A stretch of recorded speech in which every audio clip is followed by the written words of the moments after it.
Menuju duplik, ahli psikologi forensik ungkap 3 fakta yang bisa bebaskan Teddy Minahasa.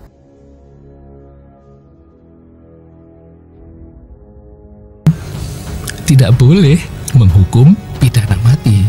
Hakim harus melihat konstitusi narkotika, melihat hukum dasar narkotika.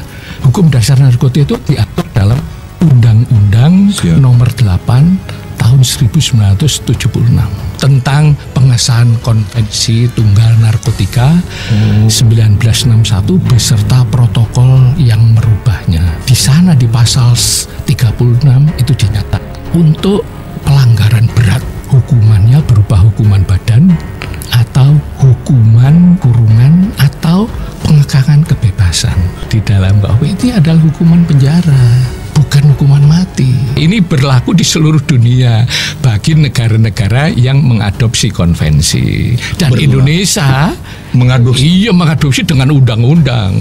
112 Undang-Undang Narkotik sama 140. 112 Undang-Undang Narkotik disebutkan seseorang atau misalnya swasta begitu dia menguasai tanpa hak itu sudah kena 112. Setuju kan? Pasal 140, kalau seorang aparat polisi melakukan penyitaan, tentu dia tidak kena 112 karena masih sebatas menguasai. Sepanjang tidak melawan.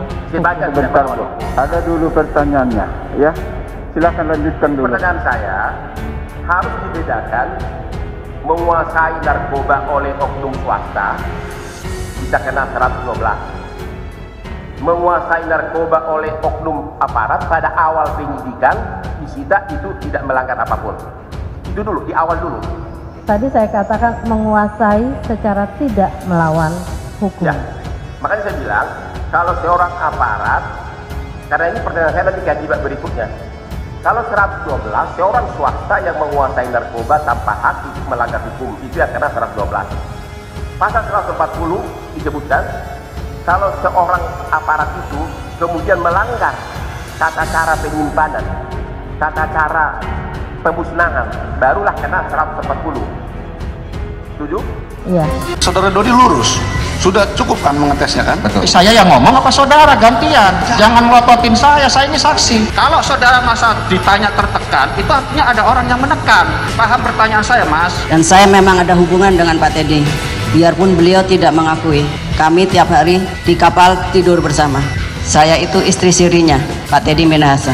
Peristiwanya saja tidak ada kok. Kasus Teddy Minahasa ini terbuka, orang kan langsung harta tahta wanita. Itu gimana? Tapi dari laporan-laporan yang masuk ke Kompolnas, memang ada beberapa pengaduan. Kalau kasusnya Sambo, dicopot dulu bintang 2-nya, dipecat dulu Sambo. Itu nggak sih yang bikin Teddy Minahasa jadi sombong? Teddy Minahasa diproses etik dulu, baru kemudian pidananya dilanjut, ini bisa bebas demi hukum. Anggota-anggota Polri yang terlibat, katakan misalnya jadi backing, atau terlibat jadi pengedar misalnya, ancaman hukumannya mati. Bahkan ada yang sudah divonis mati. Seorang aparat polisi melakukan pelanggaran terhadap tata cara penyimpanan, tata cara penyisihan narkoba, apakah harusnya didakwa 112 atau 140 yang juga sama-sama pidana? Ya, karena spesifik ya, ini delik propria yang mulia. Jadi di sana ada ketentuan penyidik Polri maupun PPNS ya 8889. Kasus narkoba yang menjerat Irjen Teddy Minahasa mulai memasuki babak akhir setelah replik yang disampaikan jaksa penuntut umum pada 18 April 2023 lalu.